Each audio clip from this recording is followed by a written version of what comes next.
Que a paz e a graça esteja com a amada igreja. Mais uma vez estamos diante do nosso Deus e diante de todos aí, para o estudo do Apocalipse. Nesse estudo de hoje, estamos apresentando os 4 maiores reinos que a Terra já teve e a chegada do reino milenar. Vamos aprender hoje o que Deus projetou através deste reino e a chegada do reino de Jesus. Qual é o motivo de ensinar primeiro isso e não ir para o livro do Apocalipse? Porque o livro do Apocalipse é enigmático. Para você entender o livro do Apocalipse, você tem que entender as introduções que vai ser lançada aqui. Então eu convido a todos, pelo nome do Senhor Jesus, a participar deste estudo com a Bíblia na mão.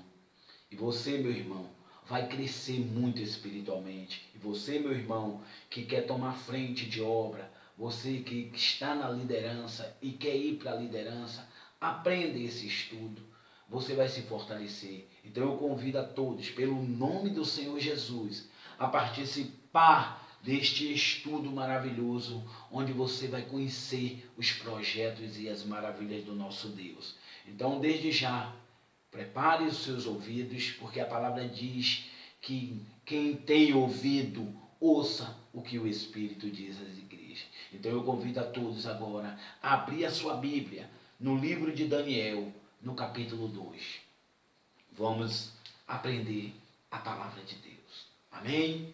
Começa agora a segunda introdução do estudo do Apocalipse, chamada de os 4 maiores reinos que a Terra já teve e a chegada do único reino, um reino de verdade, um reino verdadeiríssimo, que é o reino de Jesus, chamado de o milênio. Amém? Então vamos todos, Daniel 2, e vamos estudar. Amém, igreja?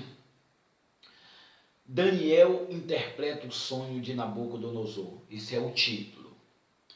No 2º ano do reinado de Nabucodonosor, teve este um sonho, e o seu espírito perturbou e passou-lhe o sono. Então o rei mandou chamar os magos, os encantadores, os feiticeiros e os caldeus para que declarassem ao rei quais lhes foram os sonhos. Eles vieram e se apresentaram diante do rei. Aí a gente dá um pulinho por 5 para ganhar tempo. Respondeu o rei e disse aos caldeus: uma coisa é certa, se não me fizerdes saber o sonho e a sua interpretação, sereis despedaçados e as vossas casas serão feitas em montouros.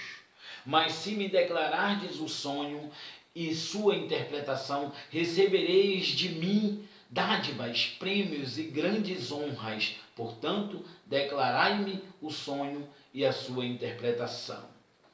Vamos dar um pulinho no 12. Então o rei muito se irou e enfureceu e ordenou que matasse a todos os sábios. O que foi que aconteceu aí para ganharmos tempo?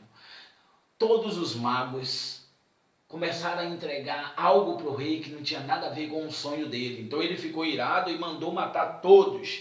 É lógico que nem Daniel, nem Sedraque, Mesaque e Abednego estava nesta audiência. Mas também quando o rei se irou, mandou chamar todos, os que estavam e os que não estavam. E o que foi que aconteceu? A gente vai no 14. No 14, no 13. Saiu o decreto segundo o qual devem ser mortos os sábios, e buscaram a Daniel e a seus companheiros para que fossem mortos. Então Daniel falou avisada e prudentemente a Arioque, chefe da guarda do rei, que tinha saído para matar os sábios da Babilônia, e disse a Arioque, encarregado do rei: por que é tão severo o mandato do rei? Então Arioque explicou o caso a Daniel. Foi Daniel ter com o rei e lhe pediu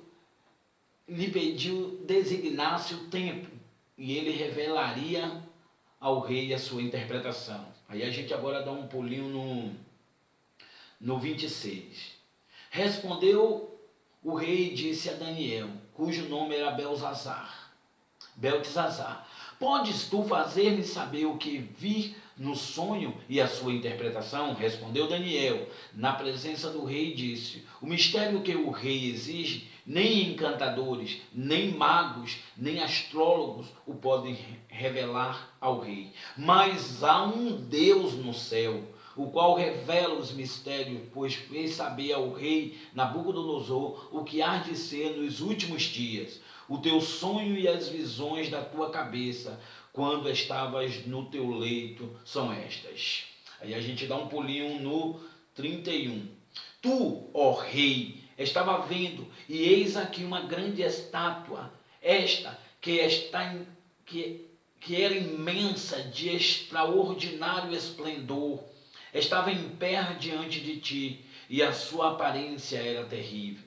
A cabeça era de fino ouro, o peito e os braços de prata, e o ventre e os quadris de bronze, as pernas de ferro, os pés em parte de ferro e em parte de barro. Quando estava olhando, uma pedra foi cortada sem auxílios de mãos, feriu a estátua nos pés de ferro e de barro e os esmiuçou.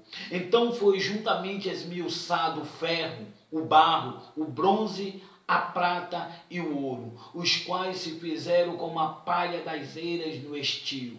E o vento os levou, e deles não se viram mais vestígio. Mas a pedra que feriu a estátua se tornou em grande montanha, que encheu toda a terra.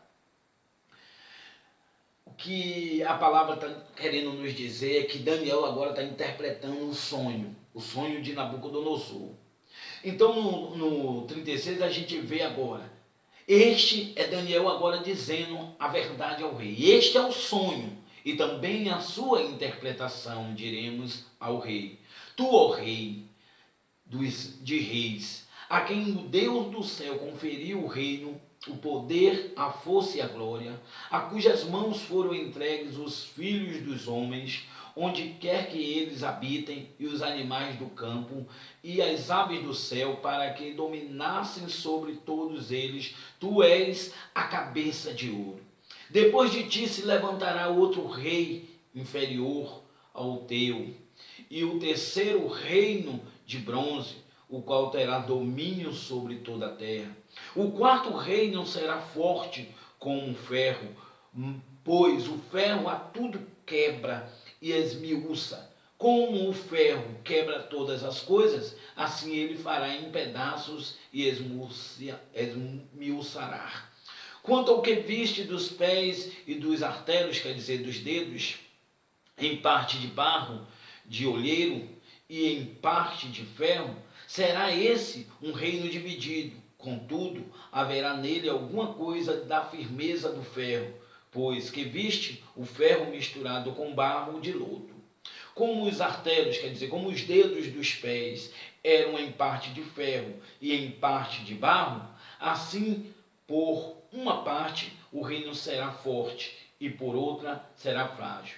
Quanto ao que viste do ferro misturado com barro de lodo, misturar-se-ão mediante acasamento, mas não se ligarão um ao outro. Assim como o ferro não se mistura com barro, mas nos dias destes reis, o Deus do céu suscitará um reino que não será jamais destruído. Este reino não passará a outro povo. Esmiuçará e consumirá todos estes reinos, mas ele mesmo subsistirá para sempre. Como viste que do monte foi cortada uma pedra sem auxílios de mãos, ela esmiuçou o ferro, o bronze, o barro, a prata e o ouro. O grande Deus fez saber ao rei o que há de ser futuramente. Certo é o sonho e fiel a sua interpretação. Aí a gente dá um pulinho agora no Daniel 7, 2. Daniel do 2 até o 7, para a gente esclarecer melhor. Falou Daniel e disse: eu estava olhando durante a minha visão da noite, e eis que os 4 ventos do céu agitavam o mar grande. 4 animais grandes, diferentes uns dos outros, subiam do mar. O primeiro era como leão e tinha asa de águia. Enquanto eu olhava, foram-lhe cortadas as asas. Foi levantado da terra e posto em 2 pés como um homem. E lhe foi dada mente de homem. Continuei olhando, e eis aqui o segundo animal, semelhante a um urso, o qual se levantou sobre um dos seus lados da boca, entre os dentes, trazia 3 costelas, e lhe diziam: levanta-te, devora muita carne. Depois disto, continuei olhando, e eis aqui outro, semelhante a um leopardo, e tinha nas costas 4 asas de ave. Tinha também este animal 4 cabeças, e foi-lhe dado domínio. Depois disto eu continuava olhando nas visões da noite, e eis aqui o 4º animal, terrível, espantoso e sobremodo forte, o qual tinha grandes dentes de ferro. Ele devorava e fazia em pedaços e pisava aos pés o que sobejava, quer dizer, sobrava. Era diferente de todos os animais que apareceram antes dele, e tinha 10 chifres. Amém, igreja? Então, repare que o sonho de Daniel o trabalho de Daniel aqui vem interpretar um sonho, mas no final do sonho Daniel tem mais uma visão, e esta visão dos animais é para colar com o sonho de Nabucodonosor. Então vamos conhecer esse mistério. Este mistério é fiel e verdadeiro. Por isso que eu quero que toda a igreja acompanhe esse estudo com a Bíblia do lado, para que ninguém venha julgar, dizer que o pastor Djalma não está pregando a Bíblia. Amém? Então vamos lá. Daniel fala agora da cabeça de ouro, que a cabeça de ouro é a Babilônia. Ele mesmo diz. A cabeça de ouro representa a Babilônia, que a Babilônia, o período dela de reinado é de 700 a 539 a.C. O símbolo é o primeiro animal que Daniel vê na visão, o leão. E por que o leão? Porque a Babilônia, quando conquistou os reinos da antiguidade, que é a Síria, que também era um império, o Egito, que também era um império, e toda a região ali do Oriente Médio, a Babilônia, ela veio com um poder. E quem é o animal que, quando ruge na floresta, não vai a muitos quilômetros o rugido dele, senão o leão? Então o leão, a Babilônia é representada pelo leão, porque o leão, quando ruge, a quilômetros se ouve. A Babilônia, ela conquistou o reinado de poder, quilômetros e mais quilômetros, reinos e mais reinos, a Babilônia. Então a Babilônia é representada por um animal forte, um animal que é chamado o rei da floresta, o rei que grita e todos ouvem. A Babilônia foi isso. Então a Babilônia foi depois conquistada pelo Império Persa. Então a Babilônia representa a cabeça de ouro. Mas agora a gente vai para os peitos e para os braços. Peito e braços de prata. Medos persas. Os medos persas reinou, depois que conquistou a Babilônia, no período de 539 a 331 antes de Cristo. O símbolo, o animal, símbolo deste império é o urso. O mesmo que Daniel sonha lá, que tem a visão. O urso. E por que os medos persas era representado pelo urso? Porque os medos persas tinham braços fortes, homens que trabalhavam muito com a lavoura, com a espada. Então ele é representado, os persas são representados pelos peitos, pelos braços fortes. E qual é o animal que fica de pé e dá uma patada em um ser humano ou qualquer outro bicho que não mata? Senão o urso. Então o urso é um animal que consegue ficar de pé, e os braços dele, as patadas que ele dá, são super fortes. Então a Pérsia é representada pelo urso. Amém? Aí agora, só que 331 foi o reinado final dela, ela é conquistada por outro império. E o nome deste império é Grécia. Alexandre o Grande, muito conhecido o filme. Então, é representado pelos ventres e quadris de bronze. E por que ventres e quadris? Porque os gregos eram homens que se envolviam muito com essa área sensual. Eles tinham deuses da sensualidade, como Diana, Afrodite, Apolo. Todos esses deuses da Grécia eram deuses que envolviam com essa área de sensualidade. Então é representado pelos ventres justamente porque a Grécia representava uma parte sensual da raça humana da época. O período foi 331 a 168 a.C. O símbolo deste reino é o leopardo. E por que o leopardo está representando este reino da Grécia? Porque o leopardo é o animal, até hoje, pela pesquisa dos homens que entendem dos animais, que é o animal que mais alcança a velocidade de 100 a 110 a 120 km. É o animal mais veloz do planeta Terra. Então foi assim, o reino da Grécia foi o reino que conquistou muito rápido os reinos da época, o reino da Pérsia, que a Pérsia até então que governava, mas ele veio tão rápido que ele conquistou tudo rapidinho. Alexandre o Grande saiu do país dele, da Grécia mesmo, para ir conquistar reinos e mais reinos. Então foi muito veloz, e é por isso que ele é representado por esta visão que Daniel tem também lá no capítulo 7. É o leopardo, o animal mais veloz da terra. Só que agora vem o quarto animal, que é representado pelas pernas. As pernas são os dois maiores membros do corpo, não é verdade? A perna é comprida, então significa que o reino agora é comprido. Qual foi o reino que mais durou, senão a Roma? Então agora vem Roma, que representa as pernas, mas Roma também representa o pé de ferro, mas Roma também representa os dedos, os artelos. E o que a gente entende aí? Roma, ela reinou, quando ela conquistou a Grécia, ela reinou de 168 até 476 depois de Cristo. Então, 168 antes de Cristo a 476 depois de Cristo. O símbolo terrível é um animal com 10 chifres. Então, vamos entender aí. Esta Roma agora, ela pode ter reinado até 476 depois de Cristo, ela só, Roma só. Mas só que agora a gente vai para os pés, que tem 10 dedos. Lembra que a profecia mais anterior, que foi dita aqui, que eles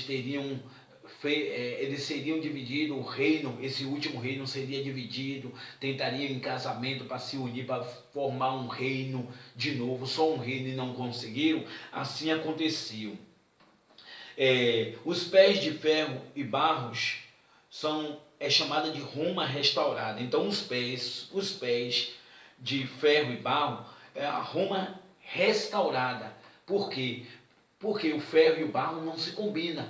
Se você molhar e deixar debaixo d'água, o barro vai soltar todo. Então assim, essa Roma restaurada foi quando estava para começar a divisão da Roma.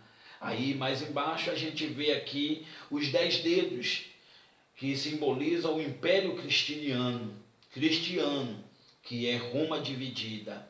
Então nesta Roma dividida a gente vê os dedos. Então nos pés Roma estava já em atrito para se dividir, que era barro e ferro, que é chamada de, a história de Roma é chamada de Roma restaurada. Mas quando ela foi se dividir? Quando chegou a profecia dos 10 dedos. 10 dedos simbolizam esses países que eu vou dizer agora. É lógico que na época eles tinham esse nome. Primeiro, alemães, francos, burgúndios, vândalos, suevos, viscondos, saxões, ortogados, lombrados e herluros. Que aconteceu aí?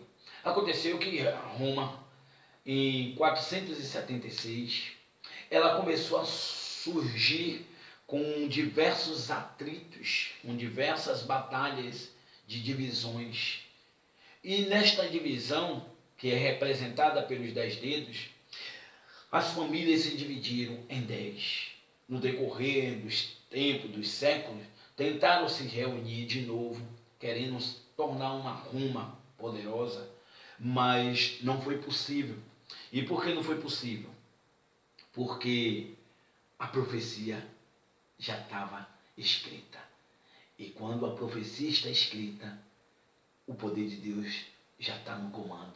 E operando Deus, quem impedirá? Então, a gente vai entender que as profecias vai se cumprindo, mas só que tem algo aí. Roma até hoje, até os dias de hoje, Roma ainda está no comando. Quando vai haver qualquer guerra, quando vai haver qualquer conflito em países, quem é consultado? Senão Roma, lá na Itália, no Vaticano, o Papa. Então Roma ainda está no comando. É por isso que a profecia diz que nos últimos dias deste reinado, uma pedra será cortada, não por mãos de homem, e essa pedra será lançada nessa estátua, que representa os governos, os reinos, e essa estátua, quer dizer, esses reinos serão esmuraçados, destruídos, e aí esta pedra vira uma montanha e enche toda a terra. Então vamos ver aqui agora. No Daniel, a gente vê a pedra lançada não por mão de homem. Mais adiante, no 45, a gente viu que o Deus Todo-Poderoso, formou um reinado aqui. E este reinado a gente vê em Apocalipse 24. Apocalipse 24. Apocalipse 24 diz assim: vi também tronos, e nestes sentaram-se aqueles aos quais foi dada autoridade de julgar. Vi ainda as almas dos decapitados por causa do testemunho de Jesus, bem como por causa da palavra de Deus, tantos quantos não adoraram a besta, nem tampouco a sua imagem, e não receberam a marca na fronte e na mão, e viveram e reinaram com Cristo durante 1000 anos. Este 1000 anos é o reinado, é essa pedra que destruiu todos os reinos, todos os impérios, e agora 1000 anos de reinado, chamado de o reino milenar. No livro de Isaías, a gente conhece Isaías como o profeta messiânico. Então este reino milenar que vai acontecer depois da grande tribulação, a grande tribulação terá uma divisão de 2 vezes, vamos dizer assim, será 7 anos dividido em 3 anos e meio de falsa paz, de uma religião nova que vai chegar no próximo estudo. Eu quero que todos estejam atentos, porque eu vou falar sobre o período das 4 igrejas, então, mas agora estamos falando sobre reinos.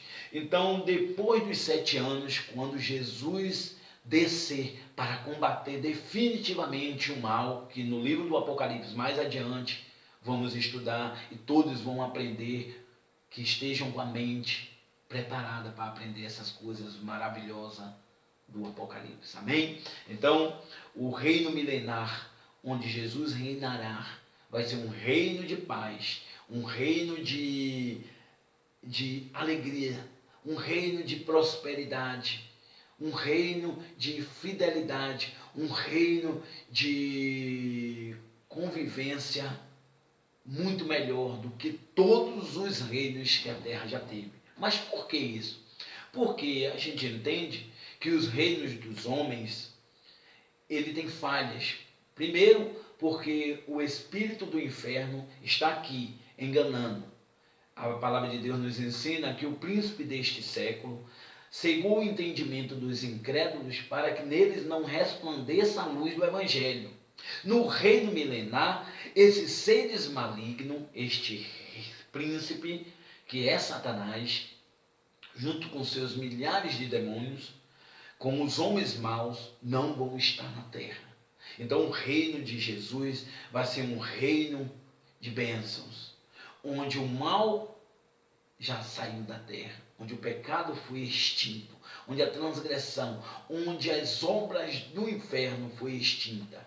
Mas o melhor da história é que no reino de Jesus, este reino, esta pedra que vai virar uma montanha, quer dizer, um reino de 1000 anos de paz, porque vai dar certo. Primeiro porque Jesus, ele vai fazer um reino que todos tenham direito à paz.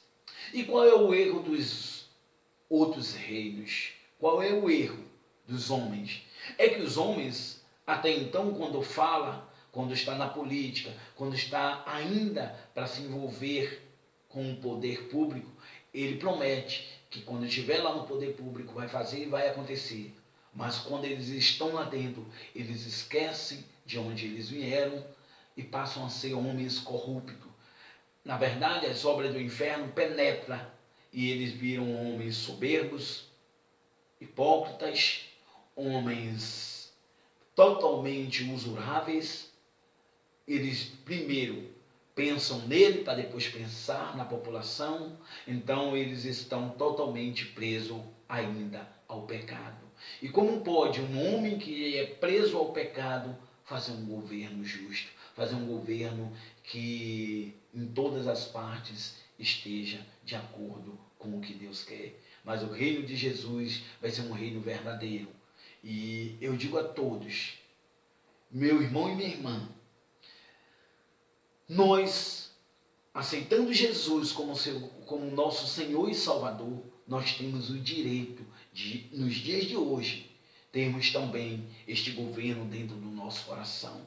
Porque nós dependemos de Cristo para ter uma vida sadia, uma vida limpa, uma vida purificada.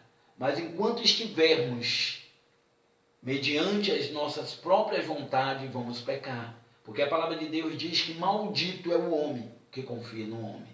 Então, ainda que você seja uma pessoa que gosta de trabalhar com honestidade, mas se você não estiver na presença de Deus, você não pode, vamos dizer melhor, você não pode viver o que Deus tem para você, se você não seguir o que Ele quer. Por isso que o Senhor Jesus, ele nos dá uma advertência maravilhosa. Ele diz: se o Filho vos libertar, verdadeiramente sereis livres, e conhecereis a verdade vos libertará. Então, o propósito deste estudo aqui, o qual estamos encerrando essa segunda etapa, que é introdução. O propósito não é fazer você conhecer o livro do Apocalipse, não é você conhecer o projeto de Deus. É você conhecer, sim, o projeto e viver este projeto. Se converter, que você não vá para a sua congregação, simplesmente sentar na cadeira, ouvir louvores, ouvir a pregação e sair do mesmo jeito. Mas tem que haver mudança. Você tem que participar deste projeto. Este projeto que Deus está no comando para todos nós. Lembre-se que o lago de fogo não foi preparado para a raça humana, foi preparado para o diabo e seus anjos. Mas por causa da iniquidade do homem, do pecado, por causa da desobediência do homem, o homem vai se parar lá também. A alma será condenada. Mas não deixe isso acontecer, porque a Bíblia diz, nos ensina aqui na palavra, enquanto há vida, há esperança. Então, meu irmão, se converta. Também eu quero fazer um convite para os irmãos que moram aqui perto, em Colinas de Periperi, em toda a região aqui de Periperi, Mirante, Rio Sena, Cruzeiro. Dia de sexta-feira está tendo um estudo do Apocalipse na congregação Assembleia de Deus Rios de Água Viva, a qual eu sou pastor.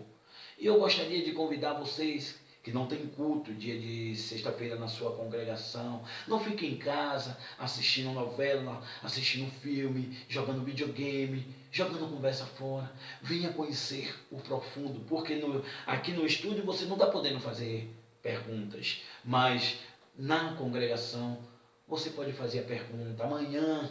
Amanhã, sexta-feira, vai ter um estudo maravilhoso falando de algo que todos podem fazer pergunta. Então eu convido a todos, quem puder comparecer, vá, não fique de fora das coisas de Deus. Meu irmão e minha irmã, não é tempo mais de esfriarmos. Por isso que a palavra diz, aquele que está de pé, cuide para que não caia. Aquele que está santo, santifique-se mais ainda. Aquele que está limpo, continue na prática da limpeza. Mas aquele que está sujo, continue se sujando, porque o resultado vai ter.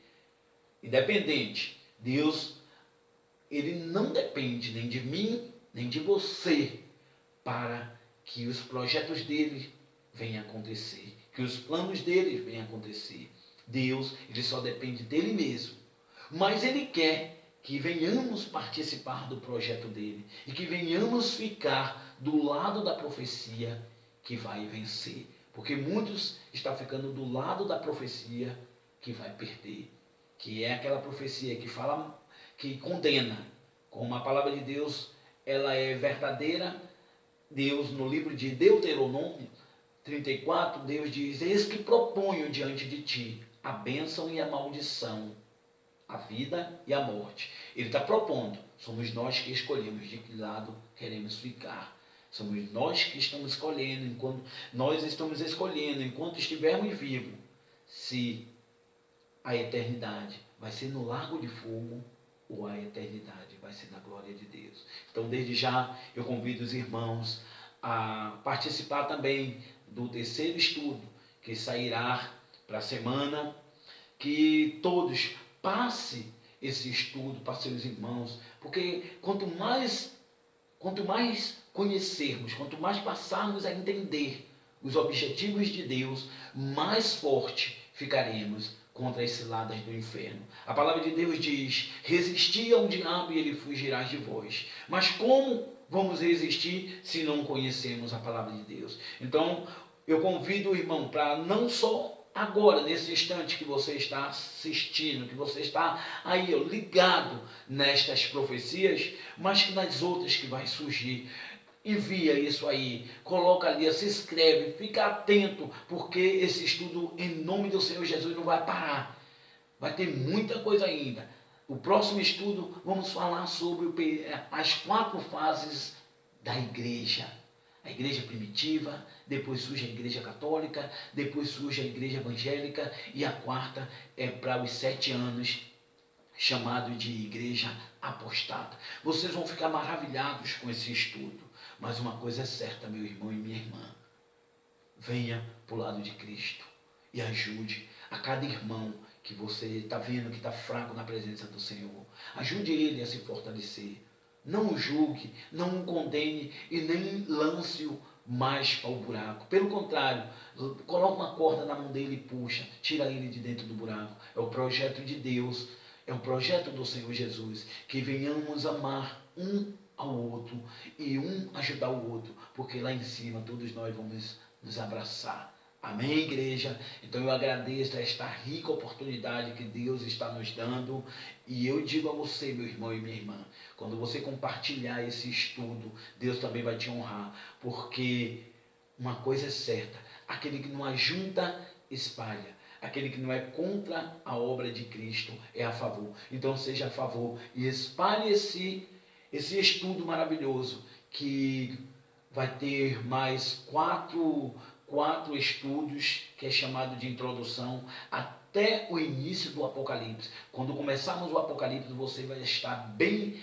sábio em relação a todos os projetos de Deus. Porque se eu fosse direto para o livro do Apocalipse, você não ia entender muito. Por isso que essas introduções estão vindo do Espírito Santo. Que eu diminua e ele apareça. Que toda a glória seja para o Deus de Israel. Então, eu te peço, meu irmão, continue orando por este projeto. Que Deus abençoe a cada um, que Deus nos abençoe, nos fortaleça e nos encha, em um nome para a glória do Senhor Jesus. Que todos fiquem na paz. Amém.